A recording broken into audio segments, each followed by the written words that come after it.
Yo l'équipe. Ok, aujourd'hui nouvelle vidéo. Du coup, hier, j'étais parti à la Dutch Design Week à Eindhoven, aux Pays-Bas. Et du coup, j'ai rec un peu tout ça.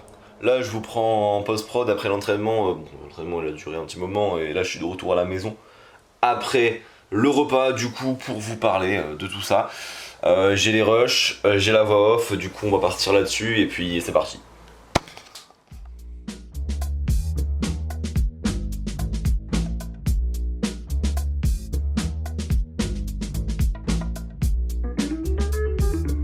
Ok, du coup, hier, je suis parti à la Dutch Design Week. La Dutch Design Week, ça se situe à Eindhoven, aux Pays-Bas. C'est une grande foire de design et un peu d'art quand même, parce qu'il y avait quand même des productions artistiques où justement on a plein de productions d'étudiants, d'entreprises de design.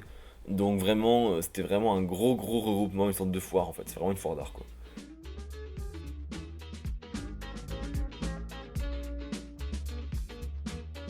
Ok, une fois qu'on a récupéré les bracelets pour accéder à la foire, je suis rentré dans le premier espace d'exposition intitulé Picture This. Donc là, il y avait trois halls et du coup, on pouvait déambuler à l'intérieur. Et il y avait plusieurs œuvres en fait. T'avais des œuvres, t'avais des installations, t'avais des productions en design majoritairement, vu qu'on est à la Dutch Design Week quand même. Du coup, ouais, on avait des trucs vraiment sympas à regarder. Donc là, un petit visuel de tout ce qui se passe là-bas quoi.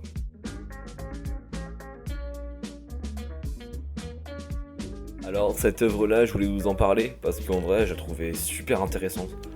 Elle s'intitule Archive of Spatial Knowledge de Iraklis Tabekia.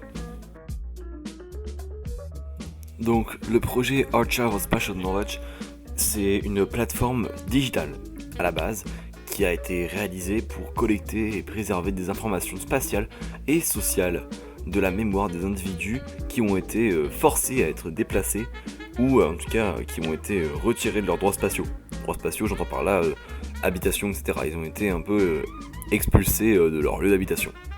Et donc, Archive of Spatial Knowledge, ce site, il permet en tout cas aux gens qui ont été déportés de justement raconter leurs histoires en plaçant leur histoire sur une map qui, elle, en tout cas, va un peu représenter le lieu où, en tout cas, ils ont vécu l'histoire. Et ce qui est vraiment intéressant. Et en tout cas, la représentation physique de ce projet, c'est plusieurs structures composées de trois bandes LED qui vont afficher en tout cas les messages et les histoires des gens qui ont été déportés. Ces bandes LED, elles font office un peu de barricades, comme en tout cas les barricades qui empêcheraient certaines personnes de bouger ou d'immigrer, par exemple. C'est pour ça que ce projet est vraiment intéressant parce qu'il convoque beaucoup de problèmes et beaucoup d'enjeux actuels.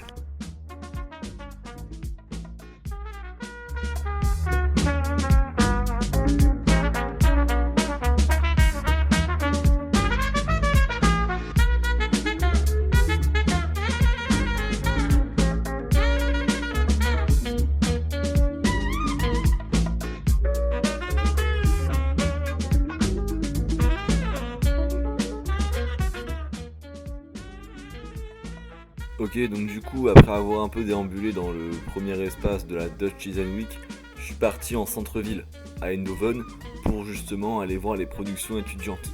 Car oui, il y avait des masters et des licences, en tout cas dans les autres pays, qui avaient réalisé une exposition, en tout cas de leur production.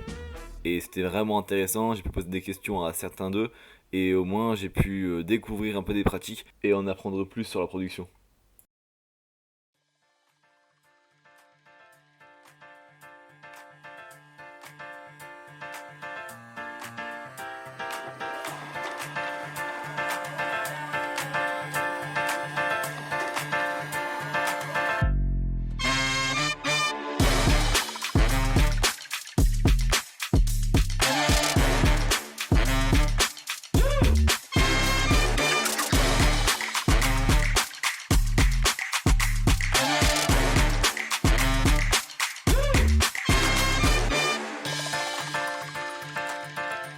Alors, ce que vous voyez là, c'est un regroupement donc, des œuvres d'art des étudiants de la Eindhoven Design Academy. Donc, on a plein de productions, on a une grosse pluralité dans les pratiques, et ça, c'est vraiment cool à voir. Là, ce que vous venez de voir au dernier rush, c'est une production de Willensheim qui réalise du mobilier avec de la céramique, mais pas d'une manière très conventionnelle. Je m'explique. Il a utilisé un broyeur à chair modifié qui lui a permis de réaliser des extrusions de céramique.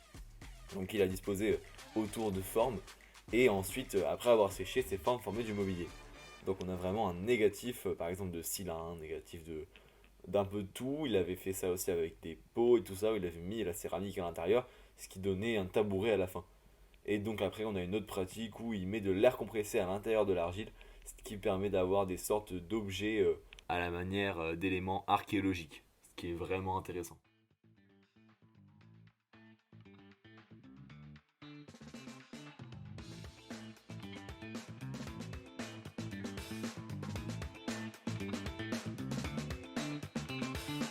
Donc vraiment il y avait une multitude de projets vraiment intéressants.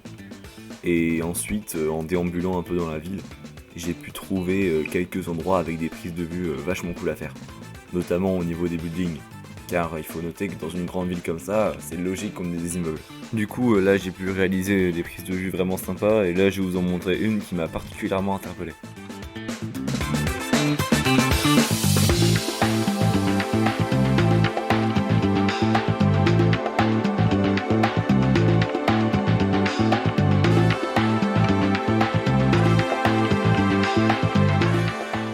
Cette image elle est vraiment cool, en tout cas moi je l'aime beaucoup. J'ai mis F16 parce que déjà on voulait supprimer tout flou de mise au point, parce que par conséquent je voulais un aspect graphique sur l'image. Et ça s'est vraiment bien rendu avec la répétition de toutes les fenêtres, donc vraiment on a quelque chose d'assez répétitif, d'assez infini, et c'est vraiment drôle. Après un 250ème, pourquoi? Parce qu'on était en pleine journée et je voulais garder une bonne stabilité, j'étais en mouvement sur ma prise de vue, j'ai vu l'immeuble d'un coup, et je me suis dit bon faut que je prenne la photo, j'étais en mouvement, du coup je me suis dit bon on va baisser, et du coup un 250ème c'était assez rapide donc pas de flow de mouvement, et ISO 800 pourquoi? Parce que F16 et un 250ème ça donne forcément pas beaucoup de lumière, et du coup pour équilibrer tout ça, j'ai monté à 800 quoi, alors qu'on était quand même en pleine journée.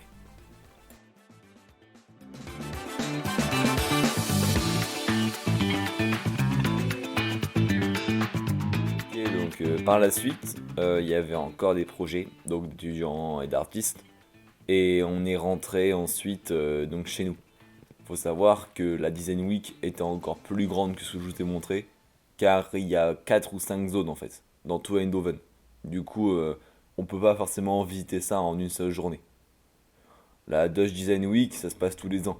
Du coup, au niveau des périodes de octobre et novembre, il me semble. Et du coup, ben voilà quoi, on est rentré.